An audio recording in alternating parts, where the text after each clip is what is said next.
A'udzubillahi minasyaitonirrajim. Bismillahirrahmanirrahim. Alhamdulillahirabbil alamin wassalatu wassalamu ala asyrafil anbiya'i wal mursalin wa ala alihi washabbihi ajma'in. Rabbi syrah li sadri wa yassir li amri wahlul 'uqdatam min lisani yafqahu qawli. Alhamdulillah, bersyukur pada Allah Subhanahu wa taala.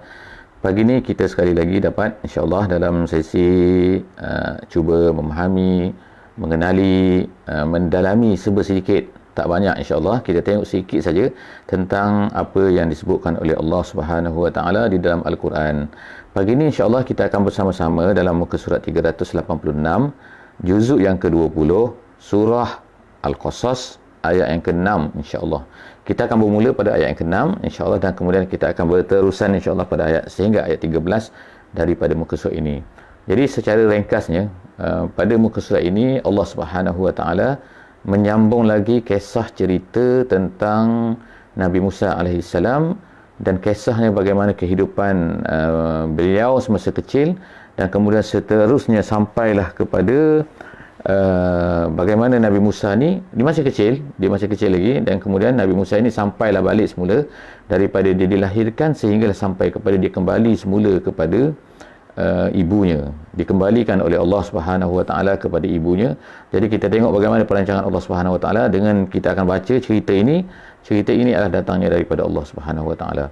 Jadi oleh kerana cerita ini datang daripada Allah Subhanahu wa taala, maka cerita ini adalah sangat-sangat betul dan kita sepatutnya menelitilah setiap perkataan yang digunakan, bagaimana dahulu dan kemudiannya, bagaimana domain-domainnya yang digunakan oleh Allah Subhanahu wa taala. Kemudian cerita ini akan diselang-selikan sedikit dengan apa yang diceritakan yang diceritakan oleh Allah Subhanahu Wa Taala secara bagaimana sifat-sifat, keadaan-keadaan, kita panggil, kalau sekarang kita panggil komentar ni, diselang-selikan dengan sebutan Allah Subhanahu Wa Taala, apa yang sepatutnya kita ambil, apa yang sepatutnya kita faham daripada ini. Jadi sekali lagi ialah cerita ini adalah secara ringkasnya daripada kisah Nabi Musa AS daripada kecil sehinggalah beliau ni masih kecil lagi dikembalikan oleh Allah Subhanahu Wa Taala kepada ibunya. Okey. Jadi kita bermula pada ayat yang ke-6 insya-Allah. A'udzubillahi minasyaitonirrajim. Wa numakkina lahum fil ardi wa nuriya fir'auna wa hamana wa junudahuma minhum ma kanu yahzarun. Jadi Allah Subhanahu Wa Taala ceritakan, sebelum daripada ini kita baca, Allah Subhanahu Wa Taala ceritakan tentang apa ni Allah Taala nak angkatkan satu konsepnya dalam kehidupan kita ni, iaitu Allah Subhanahu Wa Taala nak berikan kekuatan, nak berikan kekuasaan kepada orang-orang yang ditindas di atas muka bumi ini. Itu satu konsep Allah Subhanahu Wa Taala, satu prinsip Allah Subhanahu Wa Taala. Allah Subhanahu Wa Taala tidak akan benarkan bahawa orang-orang yang jahat ini akan berkuasa selama-lamanya, tetapi orang-orang yang ditindas ni kemungkinan mereka ni akan naik balik. Jadi tapi pusingan ini, sebagaimana kita tahulah kan bahawa pusingan ini adalah pusingan dunia. Di atas dunia ni kalau kita tengok bahawa Allah Ta'ala akan mengubah benda-benda ni semua, kadang-kadang mengambil masa yang sangat lama. Bukanlah 2 tahun, 3 tahun kan. Tapi mungkin akan ambil masa sampai 500 tahun. Pusingan ni akan berlaku. Jadi sebagaimana kita tengok sekarang ni, kalau kita nak menerapkan konsep ini dalam kehidupan kita pada hari ini, bahawa ada dulunya orang yang sangat berkuasa, negara-negara yang sangat berkuasa, dan setengah-setengah daripada negara itu menindas negara lain. Jadi Allah Subhanahu Wa Taala selepas daripada itu akan mengubah benda ni secara perlahan-lahan dan kemudian akan mengangkat negara yang lemah itu tiba-tiba menjadi kuat semula. Kemudian dia akan menguasai, dan kemudian kalau dia melakukan balik kejahatan dan sebagainya, maka Allah Taala akan balik semula, akan beri kekuasaan ini kepada orang lain semula kan. Jadi ayat ni yang kita baca tentang kisah Nabi Musa dan juga Bani Israel dan Firaun ini, Allah Subhanahu Wa Taala sebutkan wa numakkina lahum fil ardi. Allah Taala akan berikan apa? Numakkin ini artinya beri kekuasaan lahum kepada Bani Israel ini fil ardi, di atas muka bumi ini. Di atas muka bumi ini, walaupun disebut muka bumi kat sini, tetapi sebenarnya adalah tempat yang dimaksudkan sebagaimana tafsir Jalalain mengatakan ialah di Mesir dan juga Syam, iaitu Allah Taala beri kekuasaan kepada mereka, kepada Bani Israel selepas daripada itu fil ardi, iaitu di Syam dan juga di negeri Mesir. Wa nuriya fir'aun wa hamana wa junudahuma, dan Allah Taala nak tunjukkan kepada Firaun, kepada Haman. Haman ni ialah wazir kepada Firaun. Wazir ni menteri kepada Firaun, orang kuat dia lah. Kemudian wa junudahuma, dan juga tentera keduanya, iaitu tentera-tentera yang patuh kepada keduanya, Firaun dan Haman ni. Jadi Allah Taala Allah Taala nak tunjukkan kepada Firaun ini makanu yahzarun, apa yang mereka takutkan. Apa yang mereka takutkan dulu, iaitu apa? iaitu ramalan daripada tukang-tukang sihir dan juga pawang-pawang mereka ni mengatakan bahawa akan datang seorang anak lelaki daripada Bani Israel yang akan menjatuhkan kerajaan mereka ni. Dan ini memang betul lah. Jadi Allah Ta'ala buat benda ni semua adalah apa? Untuk menunjukkan bahawa sebenarnya manusia ni termasuklah Firaun yang dikatakan hebat ni kan, yang dia kata Tuhan lah, dia kata dirinya dan sebagainya tu, dia sendiri pun tak tahu masa depan. Masa depan apa yang akan berlaku. Sebagaimana Allah Ta'ala katakan, hanya Allah Ta'ala saja yang tahu masa depan. Jadi semua tu termasuk dalam benda ghaib. Jadi kalaulah manusia ni tahu masa depan dia, termasuklah Nabi-Nabi pun tak tahu masa depan masa depan, kecuali apa yang diberikan oleh Allah, apa yang diberitahu oleh Allah Subhanahu Wa Taala. Jadi kalaulah manusia ni tahu masa depan, saya dia akan buat satu macam-macam benda lah kan, macam-macam tindakan, macam-macam kan persediaan dan sebagainya. Tapi Allah Subhanahu Wa Taala hanya dia saja yang tahu. Sebab itulah Firaun lagilah tak tahu apa yang akan berlaku. Sebab itulah Allah Taala aturkan cerita ni kan. Iaitu apa? Kita start sekarang ayat yang ke-7. Wa auhayna ila ummi Musa an ardi'i, dan kami, kalau ikut terjemahan dia kata, dan kami wahyukan kepada emak Musa supaya dia menyusukan Musa ni. Okey, jadi dalam perkataan ni, dalam penggunaan perkataan ni disebutkan wa auhayna. Wa auhayna artinya kami wahyukanlah. Tetapi perkataan wahyu di sini ialah hanya penggunaannya dari segi bahasa saja. Iaitu bukannya wahyu, sebab kalau wahyu mengikut istilahnya ialah apa-apa yang diturunkan oleh Allah Subhanahu Wa Taala kepada seorang manusia. Jadi manusia itu akan dianggap menjadi telah menjadi seorang nabi lah kan. Jadi sepakat ulama mengatakan bahawa nabi ni semuanya lelaki. Nabi semua lelaki, tak ada perempuan jadi nabi. Walaupun emak Nabi Musa ni, dia ni telah dapat wahyu, tapi wahyu di sini maksudnya ilham. Ilham ni sama ada sama ilham jaga ke ilham tidur ke, tu pendapat ulama lah kan. Tu perbincangan rasanya tak penting lah untuk kita tu, tapi dia ni telah mendapat ilham daripada Allah Subhanahu Wa Taala, iaitu supaya ardi'ihi. Jadi menurut ceritanya, dia telah mengandung kepada Nabi Musa ni dalam keadaan pada masa tu tahun tu adalah tahun dibunuh. Semua anak lelaki dibunuh.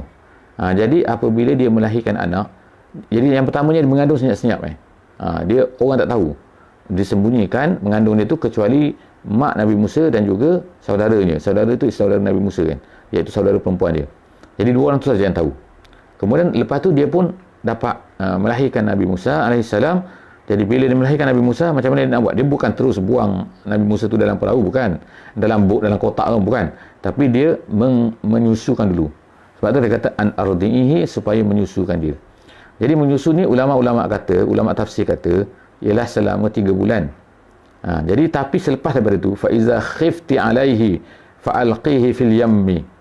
Jadi selepas tu dia rasa takut. Apa akan terjadi kepada dia, takut dibunuh dan sebagainya anak dia ni. Jadi Allah Subhanahu Wa Taala pun beri ilham lagi kepada fa alqihi fil yammi. Lalu dimasukkan ke dalam kotak kan, dibekalkan apa benda kepada tu, baby yang kecil ni kan, baru 3 bulan ni kan.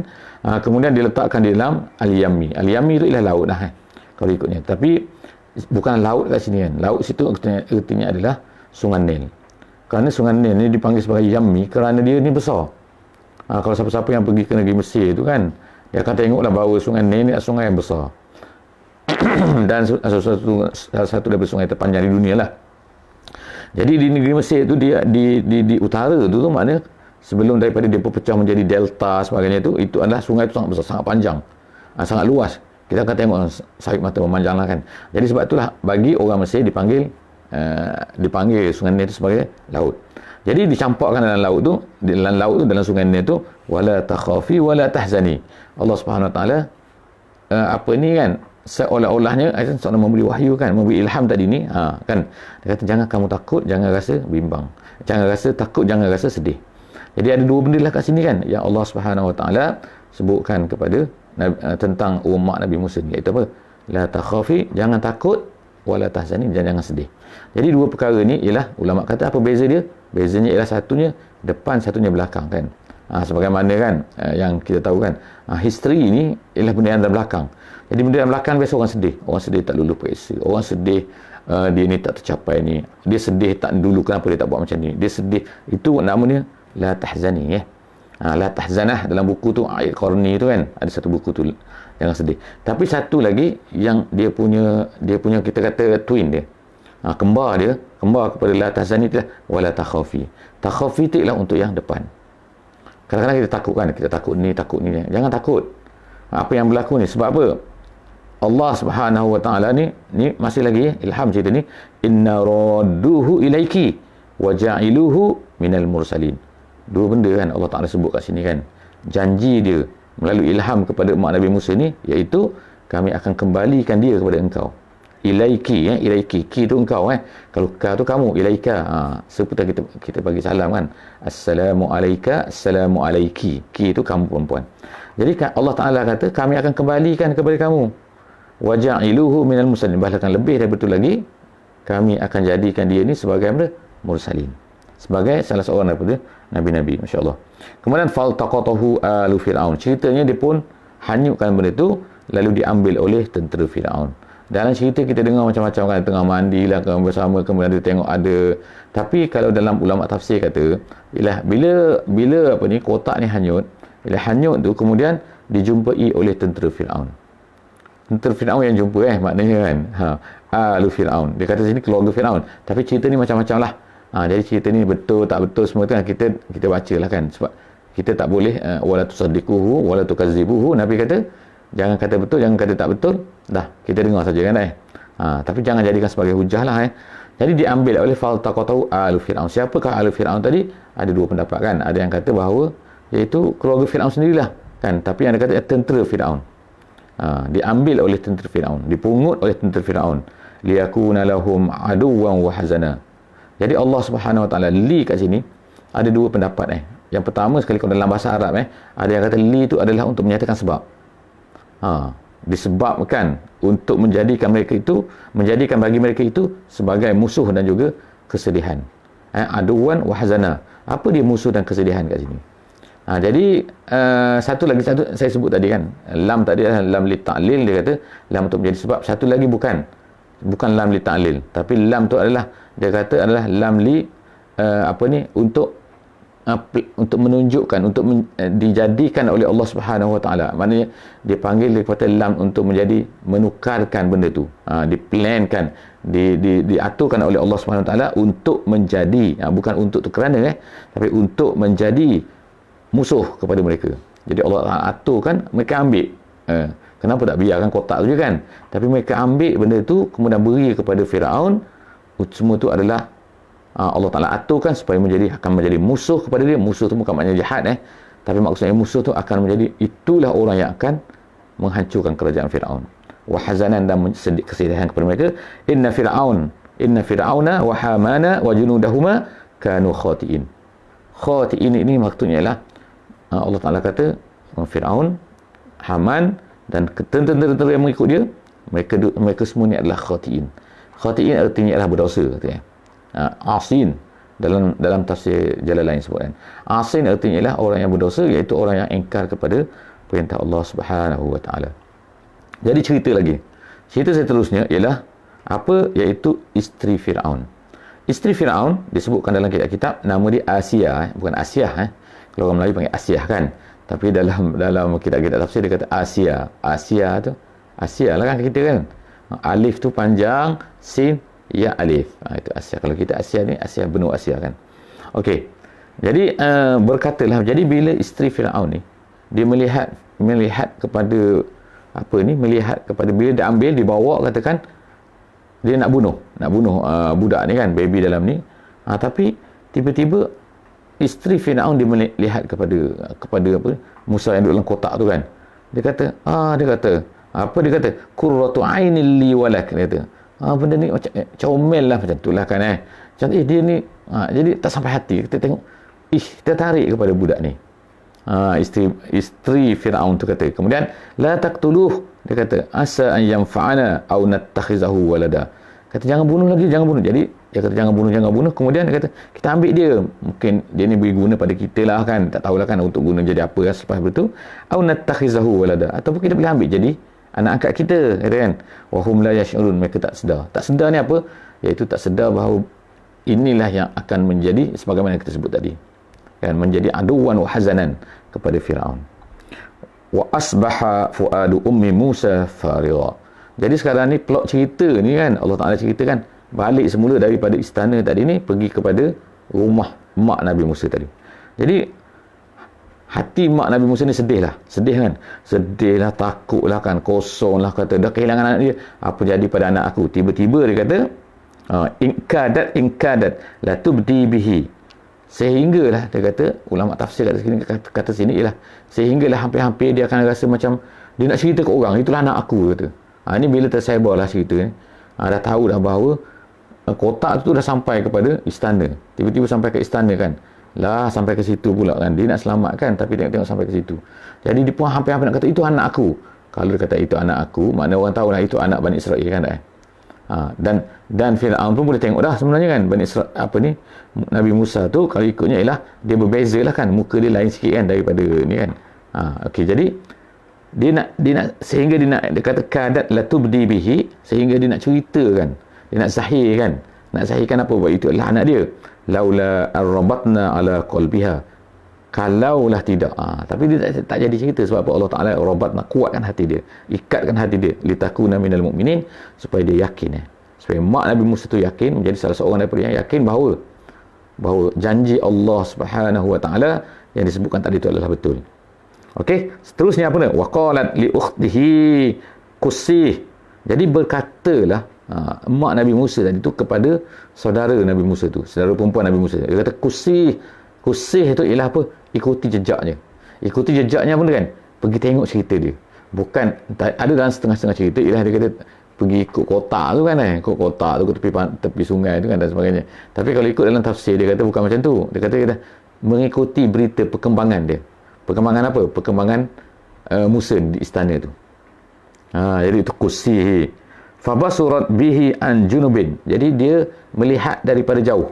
Melihat ni apa melihat ni? Jadi tafsir kata melihat ni ialah mendengar, mencari berita tu daripada jauh. Bukan pergi tengok dekat. Maknanya dengar khabar macam-macam lah. Cara dia macam mana kan? An junubin. An junubin tu maksudnya daripada jauh. Wahum la yash'urun. Dan yang pihak sana tu, pihak kerajaan, pihak Firaun ni tak sedar bahawa ni dia sedang mencari ni. Jadi mencari berita tentang apa yang berlaku tu. Wa harramna alaihi al-maradi'. Jadi ni balik semula ke istana semula. Tadi kita balik plot dia kepada rumah Nabi Musa. Sekarang pergi pula rumah mak Nabi Musa tadi kan. Sekarang kita pergi ke istana balik. Jadi apa jadi? Iaitu Nabi Musa ni yang kecil ni kan, wa harramna alaihi al-maradi'. Maradi' tu ialah susu, penyusu. Nak beri susu. Haramna tu artinya muni'a. Muni'a tu artinya ialah ditegah. Ditegah tu maksudnya dia tak nak minum susu. Gitu kan. Jadi dia tak nak minum. Bagi orang ni dia tak nak, bagi orang ni tak nak. Dia nak menangis je kan. Gitu kan. Jadi lepas tu faqalat hal adullukum. Jadi cerita ni, jadi saudara Nabi Musa ni faqalat, lalu dia pun berkata. Macam mana dia berkata, macam mana dia bercerita tu kita tak tahulah kan. Allah Subhanahu Wa Taala terang kat sini. Tapi maknanya kakak Nabi Musa tadi tu berceritalah, memberitahulah, sampailah berita, iaitu apa? Dia memberitahu bahawa dia kata hal adullukum, aku nak tunjukkan ada seorang lah, dia kata kita yang pandai menyusu lah gitu kan tak? Hal adullukum ala baitin yakfuluna, yang akan tolong jaga dia, tolong jaga baby ni. Aku nak cerita, aku nak tunjuk kata. Jadi wahum lahu nasihun. Jadi dia kata dia nak apa kan, nak nasihat lah kata, aku nasihat je, aku nak bagi idea je kan, bagi pendapat kan, gitu kan jadi faradadnahu ila ummih. Jadi tengok kan, Allah Ta'ala ceritakan, kami kembalikan dia Musa itu kepada ummih. Tengok aturan kan, tadinya dia nak kena bunuh, dilahirkan dalam keadaan takut, tiba-tiba sekarang ni dia mendapat menyusukan anak dia sendiri, menjaga. Ni bukan setakat menyusukan ni, yakfuluh ni maksudnya ialah menjaga, menyusu, apa benda kan. Macam kalau sekarang ni macam care macam tu kan, yang di care budak-budak tu kan, baby tu kan. Maknanya tiba-tiba dia menyusukan anak dia, dia menjaga anak dia, dan dia dapat upah pula kat situ. Upah kenapa? Upah ni menjaga anak tu. Jadi faradatna itu adalah aturan Allah Subhanahu Wa Taala kan. Jadi sebab itulah kita ni kena yakin kan Allah Taala ni boleh buat apa saja. Jadi faradatnahu ila ummih kay taqarra ainuha, supaya mata dia ni tenang. Taqarra tu maknanya istiqrar. Istiqrar maknanya tenanglah kan, relax, sedap hati kan, betul kan. Jadi maknanya suka hatilah mak dia. Wala tahzan, dan jangan sedih. Sekali lagi kan Allah Taala sebut tu. Kemudian wali ta'lama anna wa'dallahi haq. dan supaya dia tahu bahawa janji Allah Subhanahu Wa Taala ini pasti akan berlaku. Apa dia janji Allah ni? Jadi maknanya keyakinan tu bermula kan, develop kan pada mak Nabi Musa kan. Walakinna aktsaruhum la ya'lamun. Tapi banyak daripada mereka ni tak sedar. Mereka ni siapa macam-macam pendapat, tapi bagi kita ialah kan, manusia sekarang kan ramailah kan tak yakin pada janji Allah Subhanahu Wa Taala ni. Jadi janganlah kita ni menjadi salah seorang lah daripada orang yang tidak yakin kepada janji Allah itu. Jadi itu sajalah insya-Allah untuk hari ini, muka surat 386. Insya-Allah next time kita akan masuk 387 pula insya-Allah. Okey, aku qouli hadza wa astaghfirullahal azim li wa lakum. Bismillahirrahmanirrahim. Subhanakallahumma wa bihamdik nashhadu an la ilaha illa anta nastaghfiruka wa natubu ilaik. Bismillahirrahmanirrahim. Wal 'asri innal insana lafi khusr illa allazina amanu wa 'amilus solihat wa tawassaw bil haqqi wa tawassaw bis sabr. Wassalamu alaikum warahmatullahi wabarakatuh.